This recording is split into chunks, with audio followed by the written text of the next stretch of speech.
প্রিয় দর্শক বন্ধুদের আবারও স্বাগত জানাই উমাস কিচেন ইউটিউব চ্যানেলে। আজকে আবারও আপনাদের সামনে হাজির হলাম নতুন রান্নার রেসিপি নিয়ে। আজকে আপনাদের সঙ্গে শেয়ার করতে চলেছি একটি নিত্যন্ত বাঙালিয়ান সুস্বাদু রেসিপি। আপনারা সকলেই আশা করি ভিডিওর থাম্বনেল দেখে বুঝতে পারছেন আজ রান্না করতে চলেছি ডিম দিয়ে লাউ। এই সুস্বাদু রান্নাটি কিভাবে ঘরে বসে খুব সহজ পদ্ধতি দ্বারা তৈরি করবেন সেটি এই ভিডিওটিতে দেখাতে চলেছি। কাজে এই ভিডিওটি স্কিপ না করে প্রথম থেকে শেষ পর্যন্ত দেখতে থাকুন। ভিডিওটি ভালো লাগলে অবশ্যই লাইক, শেয়ার ও কমেন্ট করুন এবং চ্যানেলে যদি আপনি নতুন হয়ে থাকেন তাহলে অবশ্যই চ্যানেলটিকে সাবস্ক্রাইব করুন এবং আমাদের পরিবারের সদস্য হয়ে উঠুন। প্রথমেই বড় সাইজের একটি কচি টাটকা লাউ নিয়েছি। এবার লাউয়ের খোসা ছাড়িয়ে ঠান্ডা জলে লাউটিকে ধুয়ে সুন্দরভাবে ঝিরিঝিরি করে কেটে নিচ্ছি।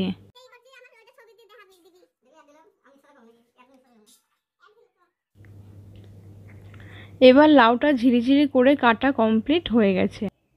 ডিম লাউ রান্না করার জন্য যা যা মশলার প্রয়োজন সেগুলি আমরা দেখে নেব। ডিম লাউ রান্না করার জন্য আমি নিয়েছি পেঁয়াজ কুচি, টমেটো কুচি, আদা কুচি, গোটা খান কয়েক রসুন, 3টি ছোট সাইজের তেজপাতা, কয়েকটা গোটা কাঁচা লঙ্কা চেরা এবং তার সঙ্গে নিয়েছি 2টি ডিম। আর লাগছে নুন, হলুদ গুঁড়ো ও ভাজা জিরে গুঁড়ো মশলা। এবার আদাগুলি শিলনোড়ায় ভালো করে থেতলে বেটে নিতে হবে এবং একই সাথে রসুনগুলো শিলনোড়ায় ভালো করে থেতলে বেটে নিতে হবে। এবার আমার মশলা বাটা কমপ্লিট হয়ে গেছে। তাহলে চলুন এবার ডিম দিয়ে লাউ রান্নাটি শুরু করা যাক। প্রথমেই আমি গ্যাসটা অন করে কড়াইটা বসিয়ে নিলাম।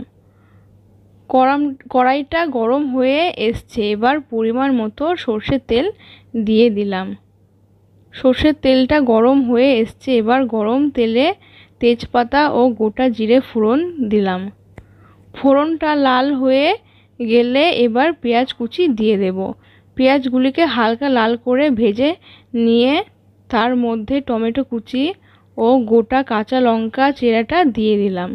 পেঁয়াজ, টমেটো ও লঙ্কা কুচিটা ভালো করে ভেজে নিয়ে তার মধ্যে আদা ও রসুন বাটা দিয়ে ভালো করে কষিয়ে নিতে হবে। আমি এখানে হালকা পরিমাণ জল ইউজ করছি যাতে মশলাটা না লেগে পড়ে। ভিডিওটি ভালো লাগলে অবশ্যই একটি লাইক করে বন্ধুদের সাথে প্রচুর পরিমাণে শেয়ার করুন এবং আপনি যদি চ্যানেলে নতুন হয়ে থাকেন তাহলে অবশ্যই চ্যানেলটিকে সাবস্ক্রাইব করুন। মশলাটা ভালো করে কষিয়ে নিতে হবে, কারণ মশলা যত ভালো করে কষিয়ে নেব রান্নাটা তত টেস্টি হবে।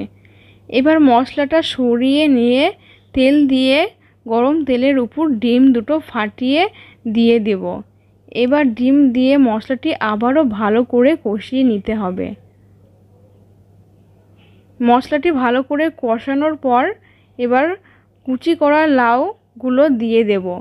লাউ দিয়ে ভালো করে নাড়াচাড়া করে হালকা পরিমাণ জল দিয়ে 10 মিনিট মতো ঢাকা দিয়ে রাখতে হবে। লাউ সুন্দরভাবে সেদ্ধ হয়ে গেছে। এবার ভাজা জিরে গুঁড়ো, স্বাদ মতো চিনি ও স্বল্প পরিমাণ ময়দা দিয়ে ভালো করে নাড়াচাড়া করে নিলেই তৈরি হয়ে যাবে ডিম লাউ রেসিপি।